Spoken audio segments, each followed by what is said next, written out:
Y en el do while, que es parecido, o sea, es exactamente igual al while de Pascal, es una estructura de control de repetición que va a realizar una tarea, en este caso estas dos sentencias que vemos acá, mientras esta condición sea verdadera. ¿Mm? O sea que mientras sigue es distinto a n, me va a preguntar siempre, ¿desea continuar? Y yo tengo que ingresar un valor a la variable sigue. Y si le sigo ingresando cualquier cosa que no sea n, me va a seguir preguntando. Hasta que le ponga n y ahí va a terminar. Esas son las dos estructuras. No existe una estructura similar al repeat until, pero como ustedes habrán visto en computación, cualquier estructura de do while se puede convertir en un repeat until y viceversa. Así que eso no limita para nada.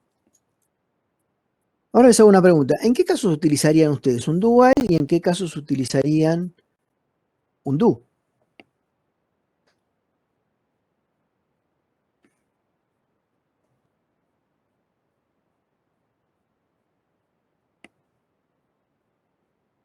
Escucho, ¿eh? El do para cuando yo sé cuántas veces tengo que repetir las sentencias, y el do while cuando no sé cuántas veces tengo que repetir las sentencias que están adentro del loop. Está bien. Básicamente es eso. O sea que cuando hay una condición que no me puede, que no es posible determinar cuántas veces voy a ejecutar una cierta cantidad, un cierto grupo de sentencias, utilizaré un do while, y en el caso que sí sepa, por ejemplo, recorrer un arreglo, que sé cuántos componentes tiene o de dónde hasta dónde quiero ir, usaré un do, que es el equivalente al for. Yo sé muchas de estas cosas para algunas de las elementales, pero les puedo asegurar que no es para todo. Bueno, entonces, sugerencias. Siempre comenzar creando un proyecto. Uno de los principales problemas que siempre he visto y de los principales líos es que no hacen eso, sino que crean una carpeta en cualquier lado, escriben el programa en esa carpeta, lo compilan, bueno, el Genie logra compilarles, pero no saben a dónde fue a parar el programa ejecutable. Luego ponen otro programa en la misma carpeta y luego otro, pero llega un momento en que cuando intentan hacer el ejecutable encuentra que hay varios programas objetos, mejor dicho, el link editor encuentra que hay varios .o y al final no sabe con cuál tiene que construir el ejecutable, entonces empiezan a aparecer problemas y dice, no sé por qué me andaba y ahora no me anda, y lo que sucede es que, claro, cuando había un solo programa fuente y un solo program, digamos, funcionaba, cuando tenían más de uno ya empieza a fallar. O sea, mejor dicho, se confunde, obviamente el compilador no sabe cuál tomar y por lo tanto es debido a que no crearon un proyecto para cada programa. La ventaja de hacer esto es que cada programa va a tener su carpeta. A veces les parece que es como excesivo tener un programa para cada carpeta, sobre todo cuando los programas son muy cortitos, muy chiquitos. Pero después a la larga van a ver que se gana mucho en simplicidad. En la misma carpeta se pueden incluir, obviamente, todos los archivos que necesitemos con ese programa, archivos de datos. También cuando uno quiere de alguna manera ganar tiempo en un parcial, por ejemplo, se puede escribir el conjunto de datos que uno tiene que trabajar, de cuando no sean excesivos, dentro del mismo programa. Eso es una cosa que permite, porque a todos nos gusta hacer, digamos, rutinas de ingreso, validación de datos, son muy lindas, pero cuando uno tiene que ingresar, por ejemplo, una matriz de 5x5, 10x10, y el programa no está preparado, por ejemplo, para corregir un valor determinado, sino que si uno se equivoca en el 9, resulta que cuando tiene que se da cuenta, tiene que empezar otra vez a cargar los 100 valores. Entonces, eso hace perder muchísimo tiempo, sobre todo en parcial. Entonces, muchas veces uno puede, inclusive si quisiera, comentar las rutinas de ingreso de datos, que no están mal hacerlas, pero luego puede agarrar y comentarlas escribir los datos directamente en el mismo programa. Una de las cosas que siempre les recomiendo, bueno, utilicen la metodología KISS, que básicamente no es que se pinten así, sino que mantengan los programas de la manera más simple y más reducida posible, ¿sí? O sea, un programa simple y un programa corto es un programa muy fácil de controlar, un programa muy fácil de extender, un programa muy fácil de arreglar si es que hay algún problema. Y la otra cosa que también les digo es que trabajen en forma incremental. Es decir, no se pongan a escribir un programa kilométrico, escribir 20, 30, 40 sentencias y a partir de ahí largar la primera compilación y encontrarse con 28 errores y tener que empezar, que algunos son incluso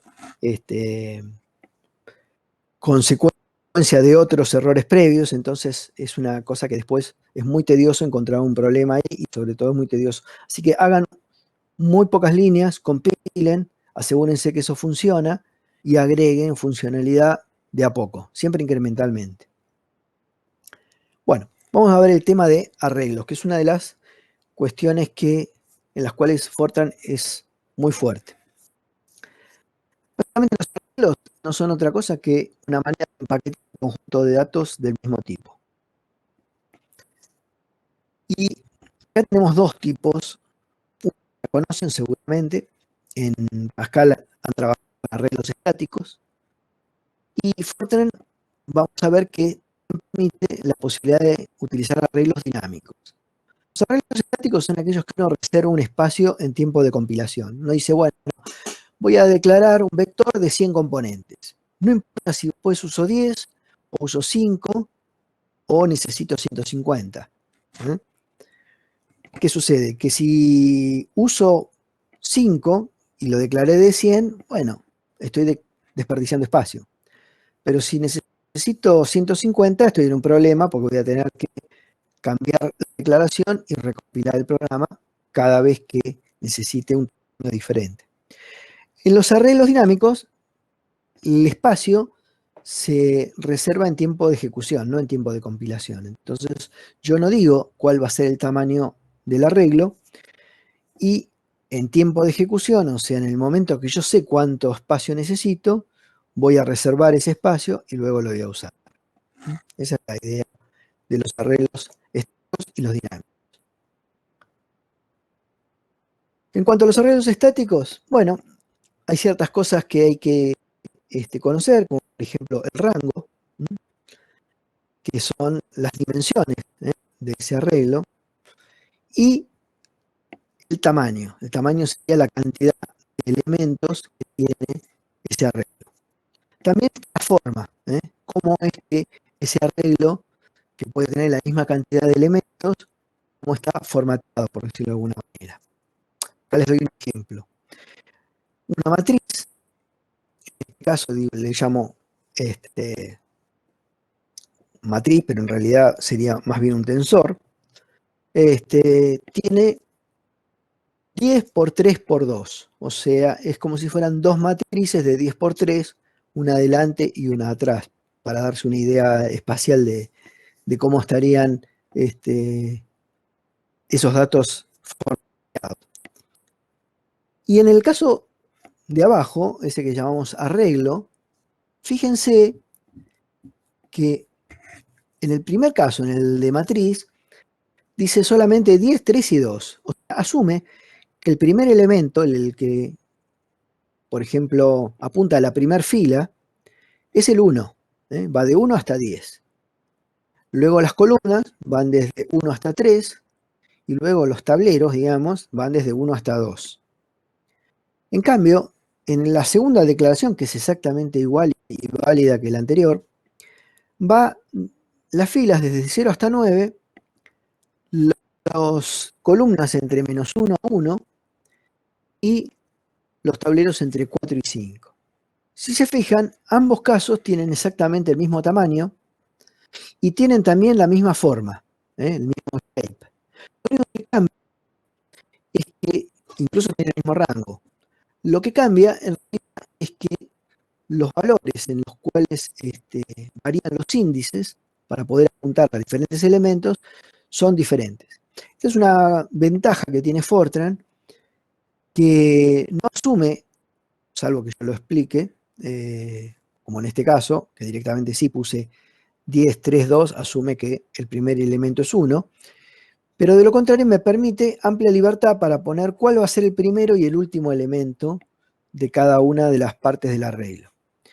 Eso tiene una gran ventaja porque a veces uno está indexando un elemento, un arreglo, por medio de una fórmula. Y esa fórmula no necesariamente tiene que dar un valor entre 1 y 10.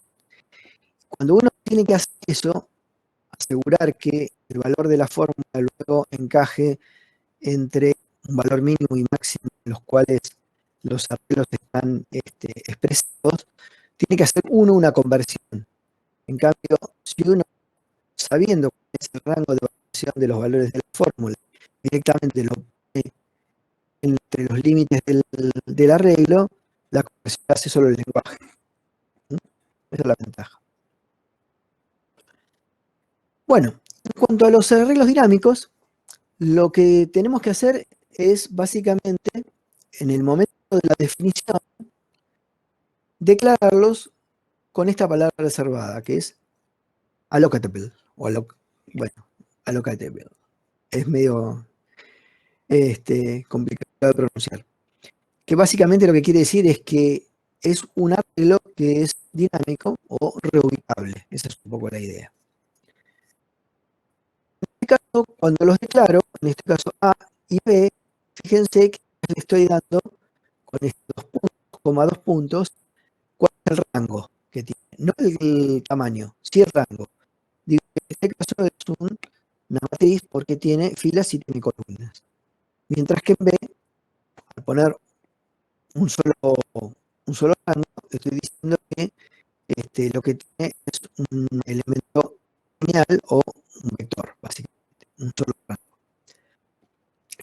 La ventaja que tiene esto es que ahora, por ejemplo, cuando se ejecuta, puedo leer, o sea, pedir al usuario que me diga cuál va a ser el valor máximo, n, y recién ahí lo que voy a hacer es reservar el espacio. En este caso, por ejemplo, ingreso un número n y reservo el espacio A de n por n y B de n. Luego almaceno, hago lo que quiero, y cuando ya no necesito más ese espacio, utilizo un deallocate que me permite liberar ese espacio. Siempre es conveniente utilizar, cuando uno no va a usar más los valores de una red, utilizar un deallocate para justamente una de las principales usos es cuando uno, por ejemplo, quiere cambiar el tamaño de esos arreglos. Imagínense que esto esté dentro de un ciclo en donde vuelvo a pedir el valor de n. Entonces yo puedo agarrar y tener esas 5 y tener una matriz de 5 por 5 y un vector de 5 y luego decir, bueno, ahora quiero correrlo con 7 o con 10 o con 20. Entonces, como ya liberé el espacio de A y de B, puedo volver a tomar memoria para una nueva ubicación. Otra ventaja que tiene Fortran sobre otros lenguajes. Bueno, yo acá, por ejemplo, si quiero asignar a todos los valores de un arreglo, en este caso, por ejemplo, tengo 3 vectores, A, B y C, de 10 componentes, o sea, van entre 1 y 10.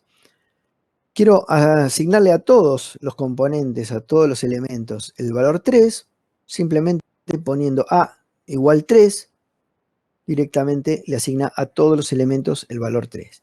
Eso tiene una gran ventaja para inicializar. Yo tengo un vector, quiero inicializarlo en 0, A igual 0, B igual 0, listo.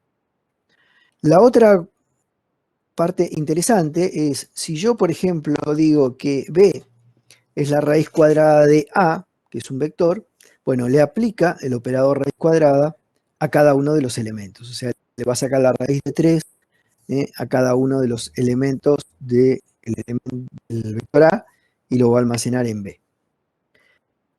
Y la otra ventaja es que puedo siempre y cuando los tipos sean compatibles, los tamaños sean compatibles, puedo aplicar directamente operaciones entre matrices. A más B, A por B, A dividido B, inclusive, donde en realidad no es que hace una división, porque las matrices no se pueden dividir, pero sí divide elemento a elemento cada uno de los componentes, siempre y cuando obviamente tengan el mismo tamaño. ¿Alguna pregunta hasta acá?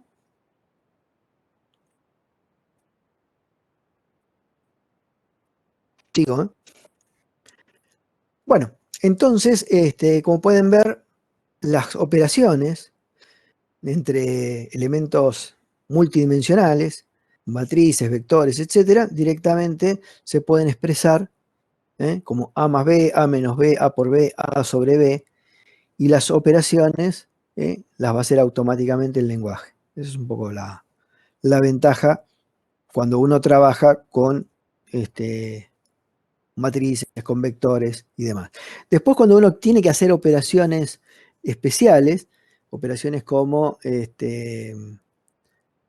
lo que sería un producto escalar, un producto vectorial, entre vectores, con matrices, etcétera. Bueno, para eso se utilizan funciones que vamos a ver ahora, que son lo que llaman funciones implícitas, o sea, funciones propias del lenguaje, como dot product o como matmul, que permiten hacer ese tipo de operaciones.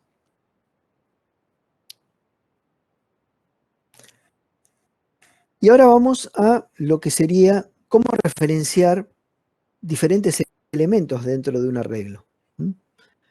Por ejemplo, acá tengo declarado una matriz de 3×3, A, una matriz B de 3×3, un vector de 89 elementos y un escalar.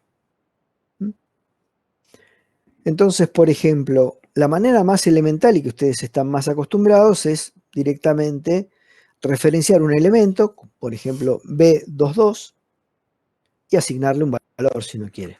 Eso es fijo. También uno puede agarrar y asignarle un valor a un escalar. Eso es fácil.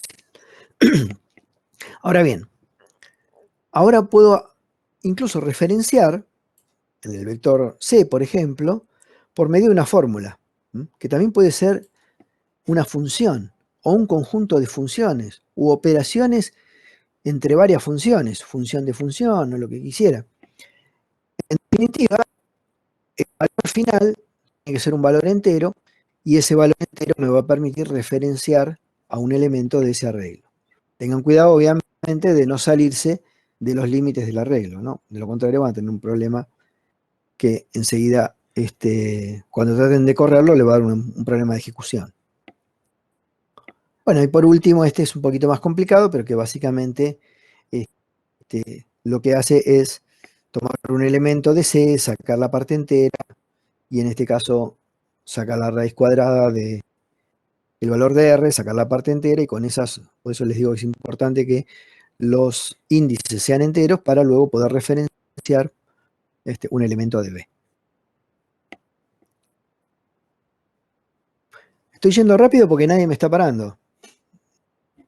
¿Tienen alguna duda hasta acá?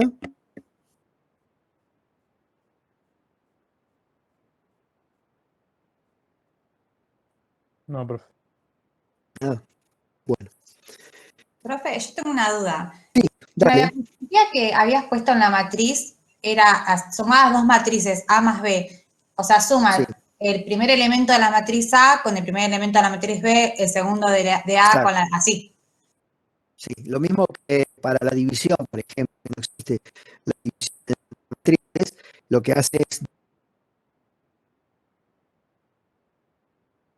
Se me entrecortó todo a mí. Sí, profe, se cortó, no lo escuchamos. Cortó, profe. Yo tampoco lo escucho. En este caso, entonces, para referenciar más de uno, si queremos referenciar más de uno, utilizamos una estrategia propia de Fortran que se denomina do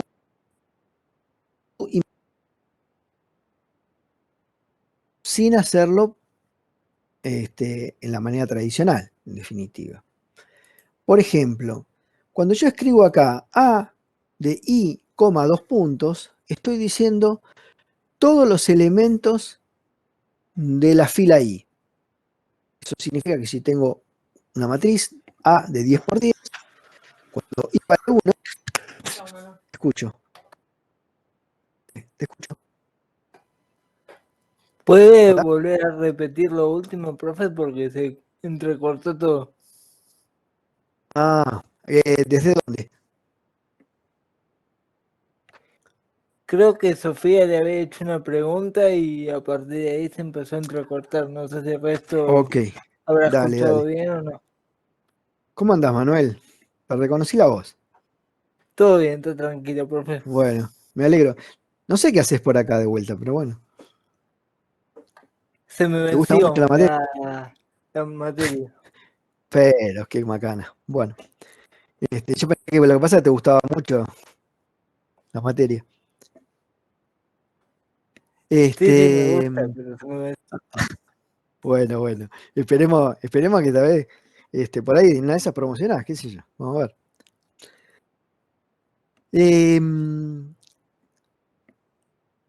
Con respecto a lo que me preguntaba, no me acuerdo ahora el nombre, la chica anterior, era si las operaciones se hacían elemento a elemento.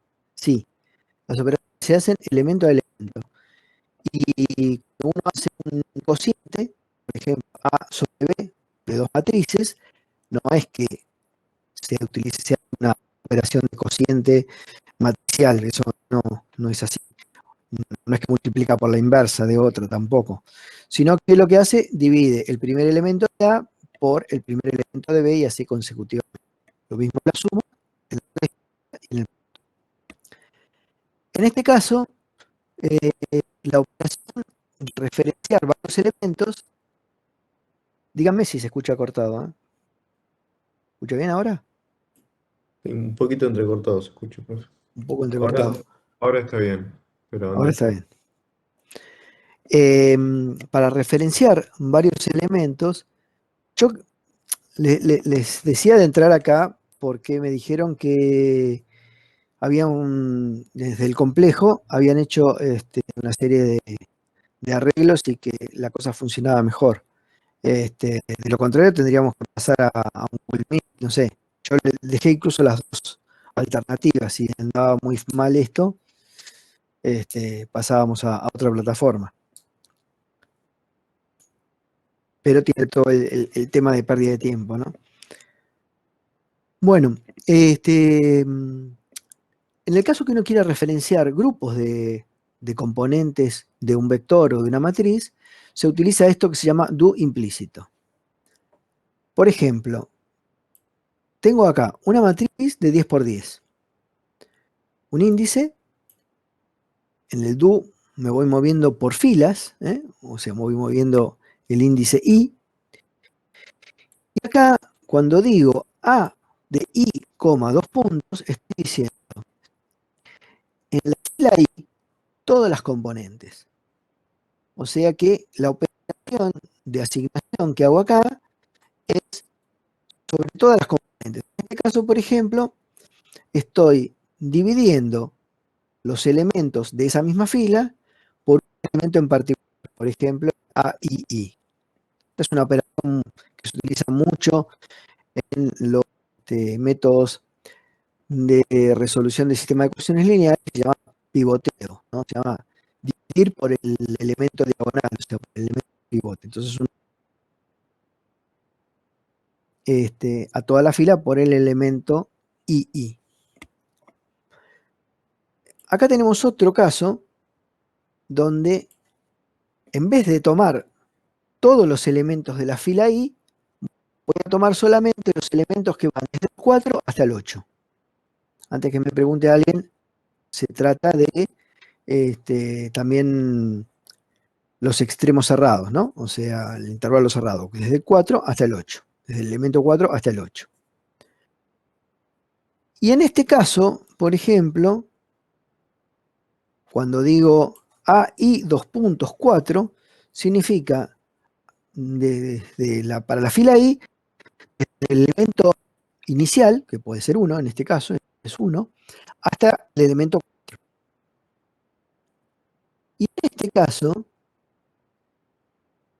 es la parte, digamos, más elaborada del do implícito, donde estoy diciendo, para la fila I, desde el elemento 1 hasta el 8, a pasos de 2. O sea que estoy salteándome 4 elementos. La ventaja que tiene esto es que esto es exactamente igual que un do. Por ejemplo, en este caso, estoy diciendo que le voy a sumar 2 al elemento de la fila 3, que va desde la columna 10 a la columna 1 hacia atrás, o sea, a pasos de -1. Yo Profe, entiendo que esto por ahí... Sí, escucho. sí, en el anterior que pusiste desde 1 hasta 8 a paso de 2. Sí, acá. ¿Arrancaría de Sí, 1 y después salta 3, 5, 7 o directamente exacto. arranca de 2? Ah, listo. En este caso, como está el A, está declarada de 10-10, o sea que va desde 1, entonces iría 1, 3, 5, 7. Exactamente. Ok, perfecto. Va. Bueno, simplemente son ejemplos. Una vez que se pone a trabajar con esto, la cosa van a ver que no es tan complicada. Otra cosa que vamos a utilizar bastante son los archivos en Fortran. Pero no lo vamos a usar en toda su potencia, no vamos a utilizar, por ejemplo, archivos de acceso directo, ni archivos indexados, ni cosas por el estilo, sino que simplemente vamos a utilizar archivos de texto. ¿Para qué? Bueno, por varias razones. La primera, porque si nosotros grabamos datos en formato de texto, lo vamos a poder leer con cualquier procesador de texto. Y además, vamos a poder generar archivos de datos desde cualquier procesador de texto, simplemente escribiendo números, encolumnados, haciendo columnas y con algún tab, con lo que sea, lo formateamos y ya está. Entonces, esa tiene la ventaja de hacerlos en formato textual y no en formato binario. Esa es la principal ventaja. Después, la otra cosa es que vamos a tener los datos almacenados en un archivo y no vamos a tener que cargarlos más de una vez. O sea, simplemente si tenemos que correr un proceso sobre un archivo de muchos puntos, por ejemplo, 1000 puntos, y lo tenemos grabado en un archivo, bueno, lo leeremos y haremos los procesos que hay que hacer y no tenemos que ingresar 1000 puntos, o una matriz grande o lo que fuera. Entonces, esa es la razón de utilizar archivos como lo vamos a hacer nosotros en la materia. Y básicamente tiene, si bien yo acá les muestro acá todas las posibilidades que tiene cada una de las palabras reservadas para manejar archivos como open, write, read, close, etc. Van a ver que es mucho más simple, no necesitan usar todas. Van a ver que estos están puestos entre corchetes, eso significa que muchas son opcionales. Y además hay opciones que son por defecto. Eso significa que si yo no pongo nada, asume una opción por defecto. Y normalmente vamos a trabajar con las opciones por defecto. Así que no se preocupen demasiado y ahora cuando vean los ejemplos van a ver que no tienen que escribir absolutamente todos los modificadores para, por ejemplo, abrir un archivo. Con dos alcanza y sobra. Bueno, la palabra open significa abrir el archivo y lo que permite básicamente es asignar un dispositivo lógico a ese archivo. Es lo que se llama acá unit, ¿no? Es la unidad. El número de unit no es otra cosa que un número entero, chico, puede ser 2, 3, 4, etc. Y básicamente asigna, es lo mismo que ustedes hacían en Pascal con el assign, y permite que luego las operaciones de read y de write se hagan sobre ese archivo en particular. El número de unidad tiene que ver y la principal ventaja que tiene es que si yo trabajo con 2 o 3 archivos, ahora les voy a mostrar un ejemplo, yo puedo agarrar y poner unit igual 2 y abro un archivo determinado. Unit igual 3, abro otro archivo. Cada vez que yo hago un read sobre 2, me lo hace sobre el primer archivo. Y cada vez que haga un write sobre 3, me lo hará sobre el segundo, o viceversa. Me permite apuntarle a qué archivo quiero leer o a qué archivo quiero grabar y tener los dos abiertos a la vez si es lo que yo quiero, básicamente. Bueno, lo que básicamente uno tiene que utilizar y es necesario es poner el número de unidad. Eso es fundamental y es un número que tiene que diferenciarse de otro si tengo dos archivos tres abiertos. En las operaciones de lectura hay que referenciar.